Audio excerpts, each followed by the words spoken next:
Hi there. Welcome to day 3 of the Positivity Challenge with me, Jo Zuleika, founder and your host of Women Who Lead with Heart. So excited about today. Today could be my favorite lesson on how to find positivity in your life as a leader and why it's so important. So let's set a little bit of groundwork as we get started. I've said this before and I want to say it again, that if I am messaging to you a way of finding a more positive mindset, finding a channel of positivity in your life, it doesn't mean that I don't acknowledge the suffering or the challenges that so many of us are dealing with, large and small, of life and death proportions. It's not that I don't get it, and I don't want anyone to feel that I'm making light of the current situation. Not at all. What I'm saying is these are desperate times, and people are feeling afraid. And people, all of us, we need to find our solid, grounded channel of certainty and positivity. That this is what we're called to do because we are leaders in our lives. Whether you are a leader outside the home, maybe you're the founder and owner and CEO, entrepreneur of your own company, very obviously a leader, the boss, or you are a member of a team and you provide leadership and support from the side, I like to say, maybe you're not the head honcho.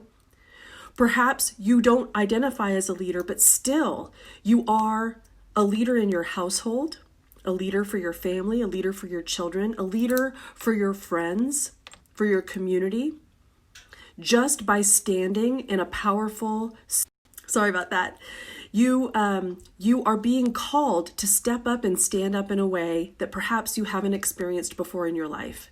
And that's why we're here. That's why I am called to share this with you. How are you growing your leadership? How are you supporting your positivity as a person that fronts up as the face, as the tone setter, as the morale leader for your people? Whether it's your family, your fur babies, your partners, your friends, your community, your grocery store checkout person, you can be a leader in all of these environments and all of these engagements. And your positivity matters. For you to be, to find a centered, grounded, truly positive place, not a don't worry, be happy sort of mask on top of the pain or fear that you might be feeling, but truly channeling some deeper well of knowing that you are essentially okay and that you can feel positive in your orientation, then you are prepared to be able to be of service to others. And that's what today is all about. I love this lesson. If you're just joining me this week on day 3, it doesn't matter. These lessons can be all interchangeable. Day 1, we talked about your mindset and your thoughts, and the recordings are in my group, so you can go scan that. Day 2, yesterday, we talked about action and the ways in which you can take powerful action in your life to encourage your positivity. And today, we're talking about service. And the reason why I love this so much, and you may have picked this up in previous trainings that I've done this week, is I sometimes think that positivity and negativity can almost be seen as a physics game. And I talk about how if you're focused on something positive, if you're channeling feelings of love and appreciation, if you're seeing beauty and magic, if you are in awe and feeling inspired, you are wedging out. Physically, you're incapable of simultaneously including fear, negativity, pessimism, worry, news.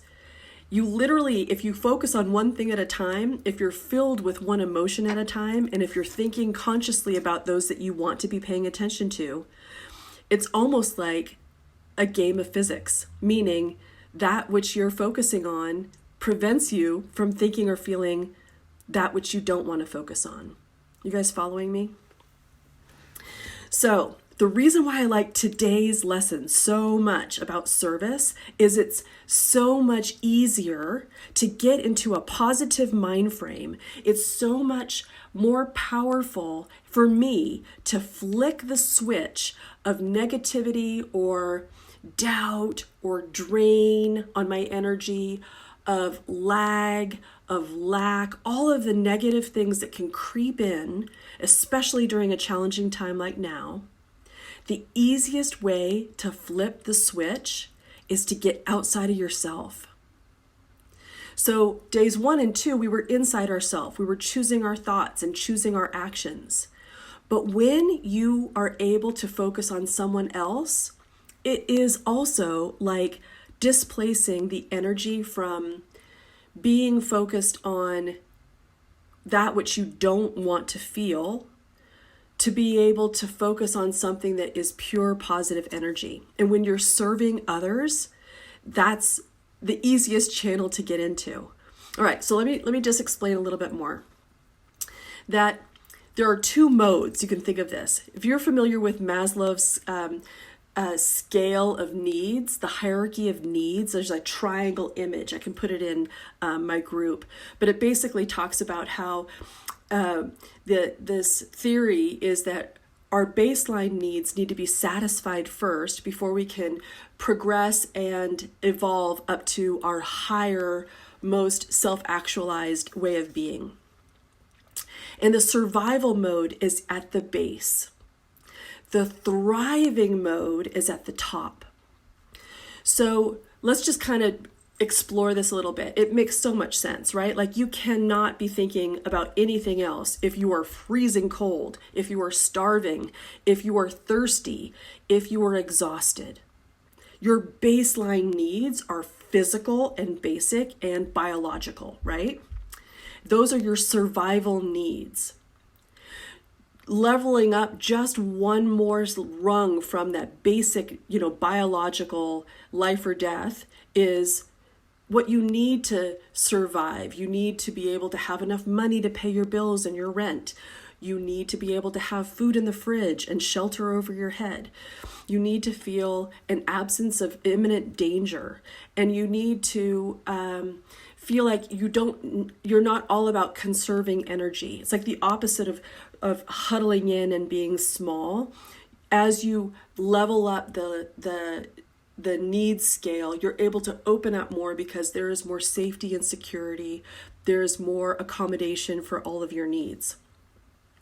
So as you're leveling from your survival mode, you get into the psychological needs being satisfied, the need for belonging and for connection and for love and collaboration and family. You move up towards a sense of esteem and importance and accomplishment and feeling like you matter, that there's significance, till you get the farthest tippy-toe topmost part of the pyramid, which is self-actualization, where you realize your potential, where you are satisfying all your creative abilities, where you are absolutely thriving. You're blossoming. You are, gorgeous and celebratory. You are achieved. You are self-actualized at the very top of the scale. So to make it super simple for us, we're just going to talk about the polarity of it. Survival's over here, thriving's over here. Survival is me, right? And it's concern, it's worry, it's internal, it's fear, it's scarcity mindset, like I need it for me. It's hoarding, it's all the things that we might focus on when we're thinking about ourselves or our loved ones. Shelter, food, safety. This is survival mode. When we move over to thrive mode, it's more about others. We're not concerned as much anymore with our baseline needs. We know we're okay. We know we're okay at such a level that it's easy for us to be outside of ourselves, to be magnanimous, to be giving, to help others, to be in service, to provide safety for someone else. It's all about contribution. What can I contribute? What can I give? How can I be of service? How can I help others? And when you're in this mode, if you're capable of moving from survival to thriving, you're so not worried about yourself and what you're going to get that it's like sweet relief from the ego drama of all the things that are occupying our thoughts when we're in fear. It's almost like a mind frame game where you can't think about yourself when you're thinking about someone else. Tony Robbins, the famous life coach of all, has a fun saying that when you stay in your head, you're dead. And what he means is there's only so much thought control and mind watching and meditation and self-coaching that you can do for yourself before you just gotta get over yourself. Like if you stay in your head, if you're all about your own thoughts and your own internal environment and your own experience all the time, it's very easy to do. We're all in our own movie, right? But it has its limits to how much you're going to be able to feel. You're just feeling for yourself. You're just thinking your own thoughts. You're just consumed with your own priorities. You expand so much wider and larger when you're capable of turning your focus and incorporating others' well-being. And that's what we're called to do right now. In this crisis, in this time of hardship, as leaders in our lives, whether we're just leading ourselves and marching ourselves towards a happier outcome, or we're leading a whole team of people because we're the boss of a company, we are not staying in our own head. We are thinking, I have an opportunity to do something for others. And when I do this, all of us win. I'm not saying that this is some hack that you use to help yourself feel positive, but it does work. You're serving your community, you're serving the people around you, you're giving, but you also get so much because, like I said, you get this relief from having to think about yourself all the time. And here's the other concept I want to introduce. If you're still following me, send me an emoji, say hi, tell me you're here.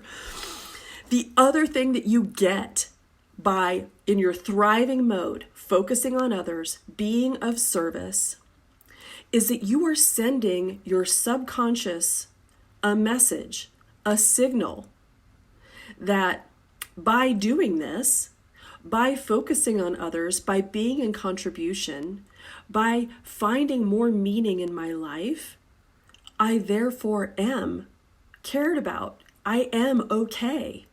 I'm sending my subconscious a signal that yes, I must be safe and secure and belong because I'm capable of rising up the scale and being something for other people.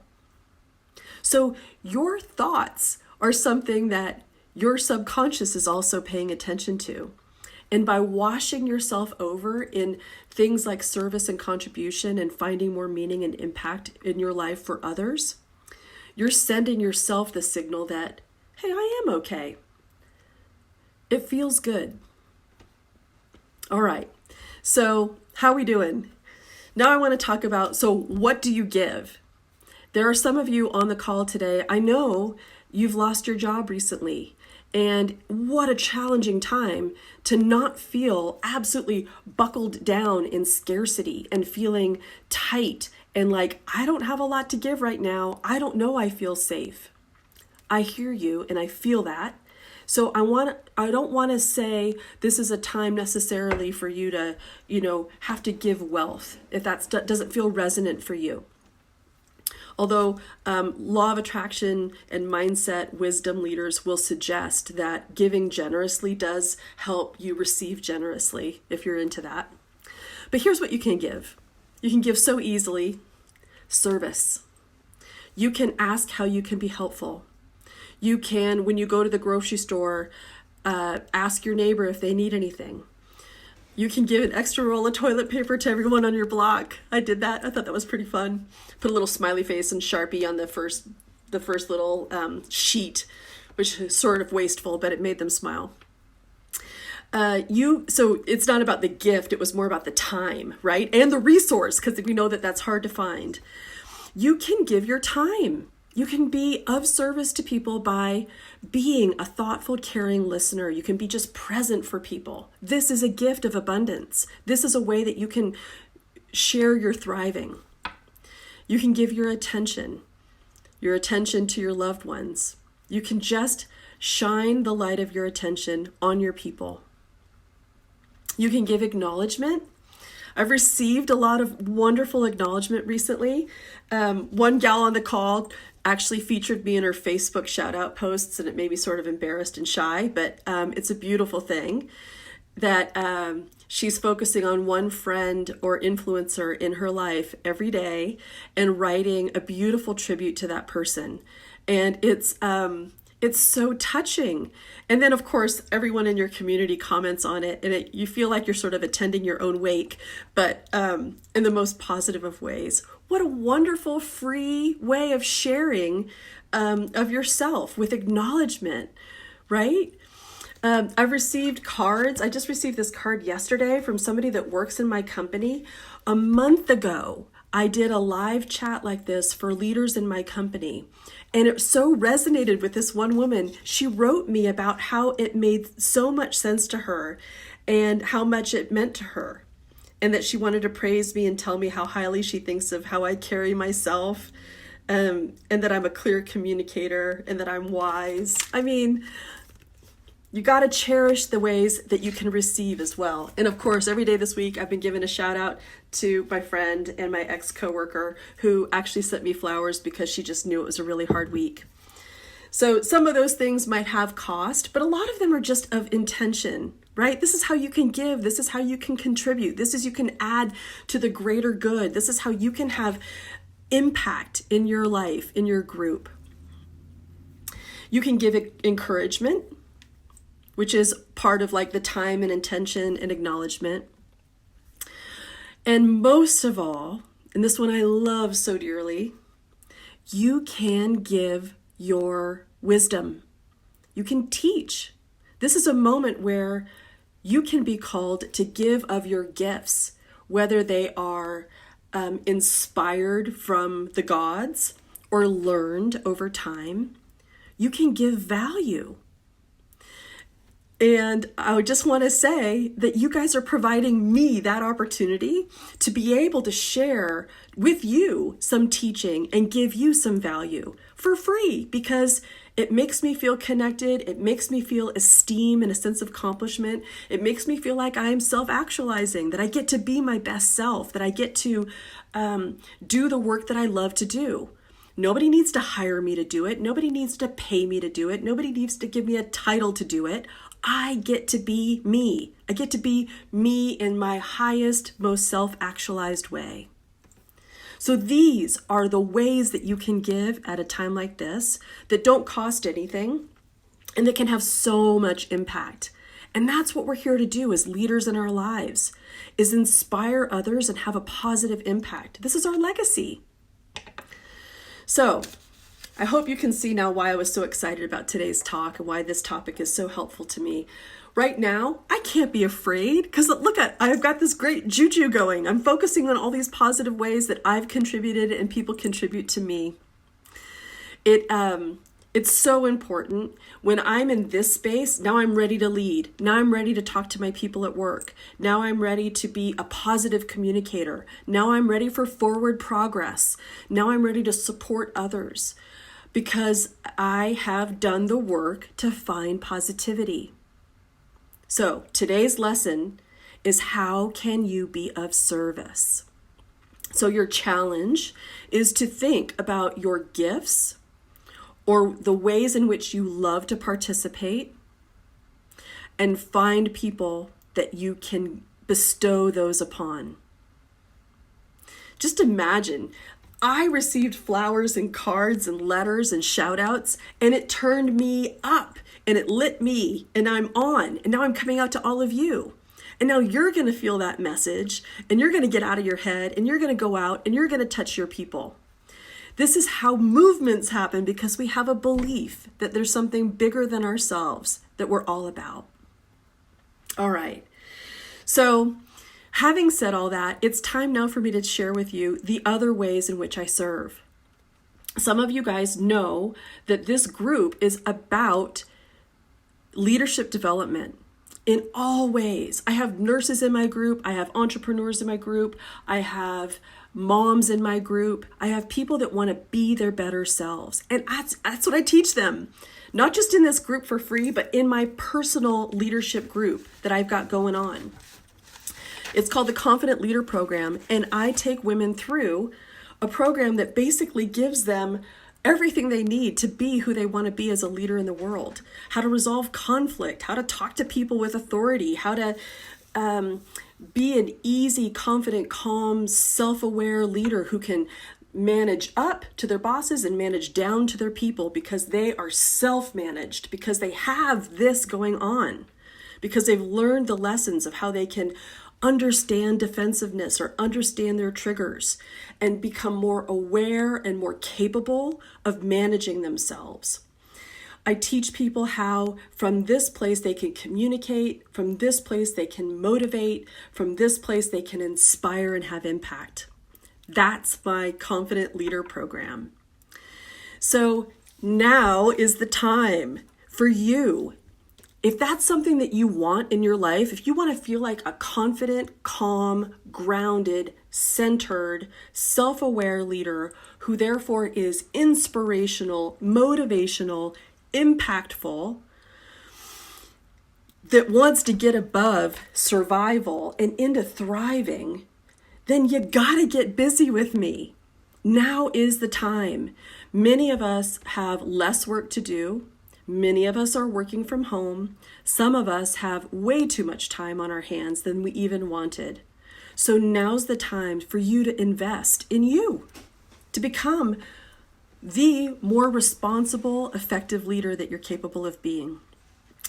When you go through a course like mine, you're able to step up your leadership and you're able to stand tall, and there is no time like now to get that going on because your company, your people, your employees need that leadership from you. It is a time like this that leaders who stand tall become more valuable and more retainable. That's why you want to invest in your leadership now. You want to feel like you have the ability to withstand the drama and be able to provide this kind of vision and leadership for others around you. We need confident leaders now more than ever. So if you want to learn about how you can move to the next level, all I need from you is a quick comment below, yes, I'm interested in more, or tell me more, and I'll reach out to you so that we can talk about whether or not this program is something good for you. Thank you so much for joining me on this day 3 of the Confident Positivity Leadership Challenge. I look forward to seeing you same time tomorrow. Bye for now.